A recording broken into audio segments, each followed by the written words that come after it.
dans Boss Lady, nous recevons des programmes qui soutiennent l'entrepreneuriat féminin. Et à cette occasion, j'ai invité pour vous Maferin Camara, qui est la responsable communication du programme Suède en Guinée, pour en savoir plus sur les actions entreprises par ce programme pour soutenir l'autonomisation des femmes et particulièrement l'entrepreneuriat féminin.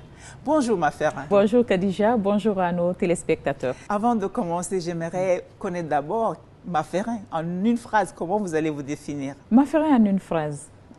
Je m'appelle Maferin Camara, épouse Kaba, mère de 3 enfants, 2 filles et un garçon. Ancienne présentatrice du journal télévisé de la RTG, ancienne PDG de l'entreprise Kiabi Foods, productrice de l'akeke frais et déshydraté, et ancienne DG de l'agence de communication MAF Agency. Je me limite là. Ça fait beaucoup de casquettes. Je te dis. Et aujourd'hui, vous êtes uniquement responsable de communication de Suède. Je suis responsable de communication du projet régional d'autonomisation des femmes et des dividendes démographiques au Sahel, le Suède en acronyme en anglais.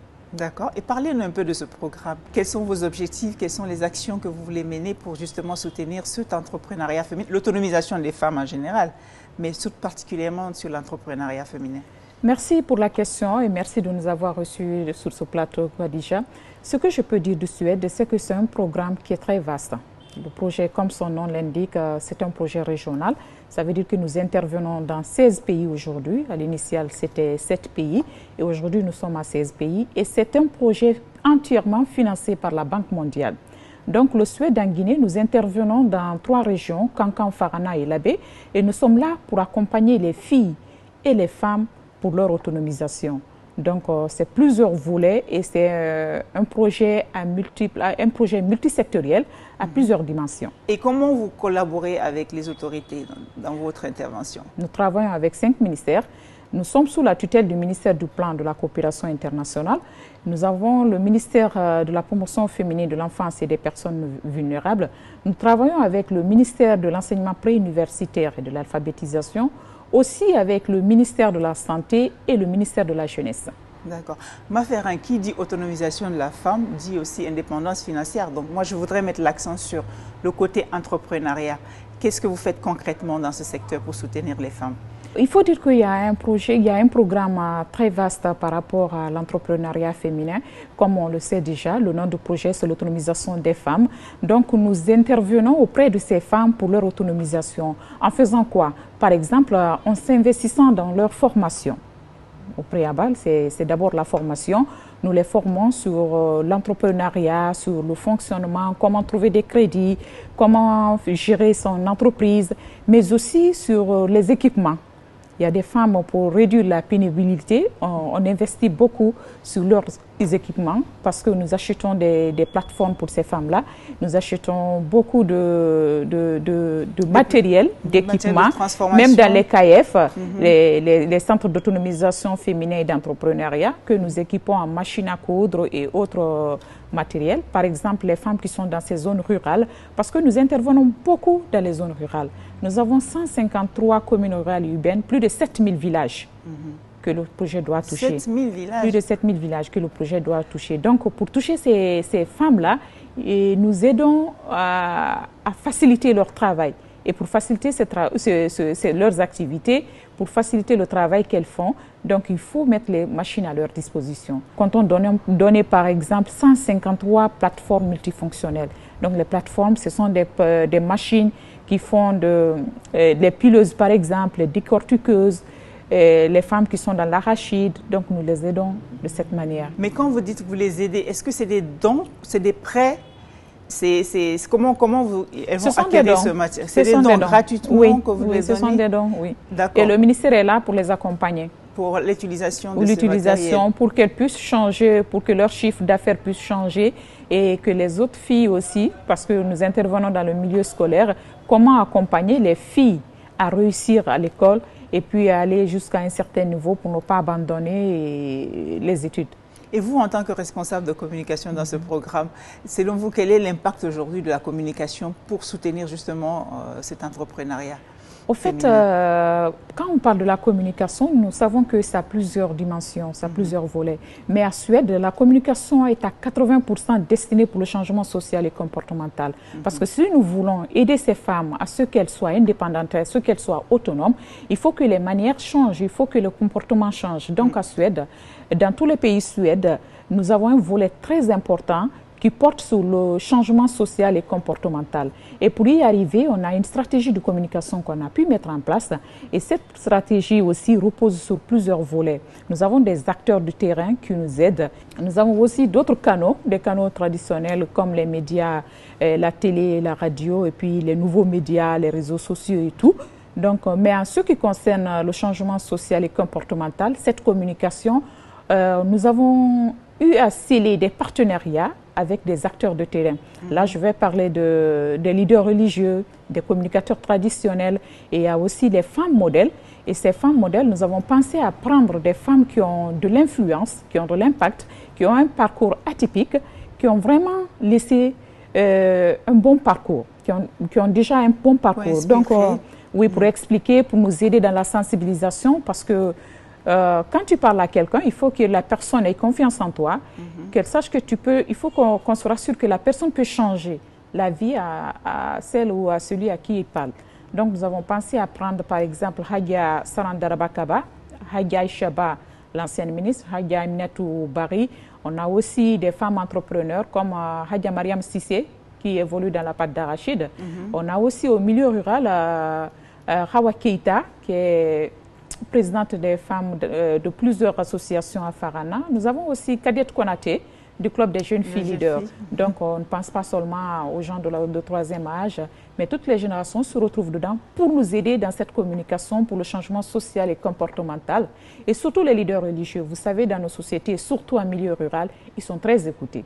Donc, à travers des sensibilisations, des séances de communication, des forats, groupes, des dialogues intergénérationnels, nous travaillons avec ces acteurs-là pour nous aider à atteindre nos objectifs. Et ça fait combien d'années que vous êtes en Guinée, le ça fait 3 ans, mais nous sommes au point de démarrage.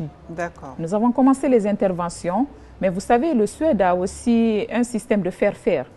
C'est-à-dire, nous travaillons avec les ministères, mais ces ministères-là aussi vont travailler avec les ONG. Donc actuellement, nous sommes en phase de finaliser le recrutement des ONG. Ce sont ces ONG-là qui doivent travailler sur le terrain pour nous aider à mener les activités. Donc en 3 ans, aujourd'hui, vous ne pouvez pas encore mesurer l'impact L'impact reste encore minime parce que nous sommes encore sur les préalables. Donc en ce qui concerne le milieu scolaire, par exemple, nous avons pu intervenir en accompagnant plus de 10 000 filles. 10 000 filles des familles vulnérables, en offrant des kits scolaires par exemple, parce qu'il y a un volet important aussi dans ce domaine. Nous voulons accompagner les filles à l'école pour qu'elles puissent rester à l'école avec le volet maintien des filles à l'école et leur réussite. C'est-à-dire on a plusieurs facteurs qui empêchent nos filles aujourd'hui d'étudier. On a la pauvreté, on a les mariages précoces, on a les grossesses précoces. Maintenant, pour éviter tous ces facteurs-là qui peuvent influencer négativement leur parcours scolaire, nous avons mis un programme en place.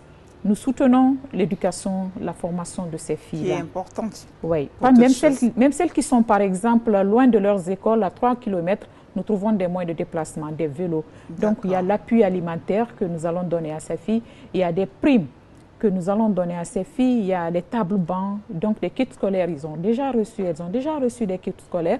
Donc les autres interventions viennent petit à petit. C'est intéressant tout ça parce que je vois que vous investissez dans le long terme. Oui. Mais pour revenir sur le sujet de cette émission qui est sur l'entrepreneuriat féminin, vous avez décliné ici beaucoup de casquettes en tant que femme entrepreneur. Donc j'imagine que même si vous êtes responsable, vous avez été boss. Alors j'aimerais savoir quel boss est Maferin. Comment vous avez dirigé à l'époque ces entreprises? J'ai dirigé ces entreprises parallèlement à mon travail de présentatrice à la RTG. Et j'avais beaucoup de temps libre. À part mes temps d'antenne, je me consacrais à mes entreprises. Donc, il faut dire que ça n'a pas été facile. Et aujourd'hui, c'est vrai que j'ai laissé ces entreprises-là, vu ma fonction, et je ne peux pas intervenir dans ces entreprises. Mais avant que je ne sois là, c'était un parcours Le parcours du combattant, ce n'était pas facile. La mise en place d'une entreprise n'est pas chose aisée en Guinée, comme vous pouvez le savoir déjà avec vos différentes invités. Donc, par rapport à l'agence de communication, par exemple, c'était plutôt sur les visuels. Je travaillais sur les visuels, les agendas, et je travaille avec beaucoup de sociétés de la place. Maintenant, j'ai eu l'idée, à force de voyager tout le temps, j'ai eu l'idée de mettre en place une entreprise de production de la kéké. Très consommée en Très Guinée. prisée en Guinée aujourd'hui. Donc, beaucoup de Guinéens consomment la kéké et je me suis dit, pourquoi ne pas me lancer dedans? Donc, il a fallu que je parte trouver des machines que j'ai envoyées et envoyer une experte qui vit avec les ouvrières ici, qui les forment, beaucoup de Guinéennes qu'on a mis en place. Donc aujourd'hui, je pense que ça bouge de ce côté. Mais vous ne m'avez toujours pas dit quelle bosse vous êtes. J'étais très rigoureuse. Et vu que je suis perfectionniste, je regarde, j'ai le droit de regard sur tout ce qui se passe, comment c'est. Et je me disais toujours, tout ce que je fais, il faut que ça soit à mon image. Je ne peux pas mettre quelque chose sur le marché ou bien entretenir les gens d'une manière alors que j'ai une image à protéger. Surtout présentatrice de la télé à l'époque, donc présentatrice de la télé. Tout ce que je fais, même au-delà, je me dis toujours, il faut que tu sois là à protéger ton image. Donc tout ce qui va à l'encontre, je ne peux pas me mêler de ça, je ne peux pas m'entraîner sur ce chemin. Tout à l'heure, vous avez parlé aussi des rôles modèles des femmes que vous utilisez justement pour inspirer d'autres femmes. Oui. Mais quelle personne inspire Maferin? Mon complice, c'est mon papa. Ah. Mon complice, c'est mon papa et tout le monde le sait et tout le monde le dit. Et même quand il y a un souci avec quelqu'un dans la famille, avec le papa, on dit « Ah, allez voir maman, c'est elle qui peut parler à son père. » Donc ça veut dire que mon modèle en tant que femme, c'est ma maman. C'est indéniable. Voilà une femme qui a fait qu'aujourd'hui, je suis là où je suis, avec l'appui de mon père. Mon père était le sentinelle. Ma maman n'est pas une intellectuelle, comme on peut le dire, mais elle a veillé, elle nous disait souvent pour rigoler que du fait que je suis passée dans la cour de l'école, vous n'allez pas passer dans la cour de l'école. Et tous ces enfants, tous sont universitaires aujourd'hui.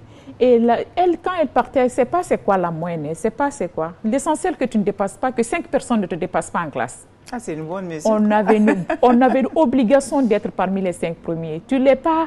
C'est des pleurs en arrivant à la maison. Qu'est-ce que maman va dire parce que je n'ai pas été parmi les 5. Donc, elle nous a boostés, elle nous a aidés. Et à chaque fois, je me rappelle, à chaque fois que je quittais l'école, à 13 h, je trouvais mon père à la maison qui nous attendait à la porte avec le cahier à présenter. Qu'est-ce que vous avez fait? Qu'est-ce qui n'a pas marché? Et puis, il était en contact direct, en contact étroit avec mes professeurs. Donc, de fait, il nous a suivis avec l'accompagnement de la maman qui n'était pas une intellectuelle, mais vraiment pour qui je tire chapeau. Et si je dis, il y a une autre femme qui m'a inspirée dans ma vie, c'est Hadja Rougibari, Madame Kaba. Paix à son âme. Paix à son âme. Elle n'est plus là aujourd'hui, mais je suis fière de dire qu'elle m'a inspirée. Et elle m'a donné un coup de pouce dans mes débuts.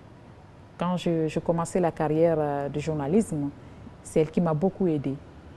On a évolué ensemble. Et aujourd'hui, je suis fière de dire qu'elle m'a beaucoup impactée. Merci à elle pour ça. Maferin, quelle est votre vision du monde? Je rêve d'un monde où les enfants sont heureux. J'ai un point faible pour les enfants. Où les enfants ne seront pas affamés. Où ils ne seront pas troublés par ces guerres. Où ils sont victimes alors qu'ils ne sont pas auteurs de ce qui leur arrive. Les enfants sont des innocents. Je compte beaucoup m'investir dans le domaine des enfants. Ah, je suis émue là. Là, j'ai presque une larme qui coule, Maferin. Alors, pour finir, vous avez une petite minute. Vous allez vous adresser à la caméra ici et ceux qui nous regardent pour votre message à toutes ces femmes qui entreprennent, que vous essayez d'accompagner à travers votre programme. Je dirais à ces femmes de bien accueillir ce projet. Nous sommes là pour les aider. C'est vrai qu'à travers les médias, c'est difficile qu'elles puissent nous entendre, mais peut-être d'autres peuvent nous entendre et puis transmettre la commission. Pour ce début, nous sommes dans les communes, dans les 153 communes rurales et urbaines de Farana, Kankan et Labé. Nous travaillons avec les sans-voix. Nous sommes là pour aider ces sans-voix, pour les aider qui n'ont pas souvent accès au crédit, qui n'ont pas souvent accès à la formation. Donc nous sommes là pour les accueillir et pour les accompagner. Nous comptons sur elles pour nous accueillir. En général, ce que je peux dire aux femmes, c'est d'être courageuses. D'être courageuse. Et surtout, s'entraider, on ne peut pas évoluer en rein dispersé. Il faut se mettre ensemble. C'est l'union qui fait la force. Si on est ensemble, on pourra aller loin. On pourra faire beaucoup de choses ensemble, surtout dans le domaine de l'entrepreneuriat. Je pense que le groupe, c'est mieux que d'être seul. Merci beaucoup pour cette édition. Vous l'avez compris, pour entreprendre, il faut aussi un soutien. Et nous avons aujourd'hui beaucoup de programmes qui accompagnent les femmes dans ce secteur. Et merci à Ma Ferrin pour son intervention. Et comme elle, on rêve d'un monde meilleur pour les enfants. On se retrouve très vite avec une autre bosse de l'entrepreneuriat féminin.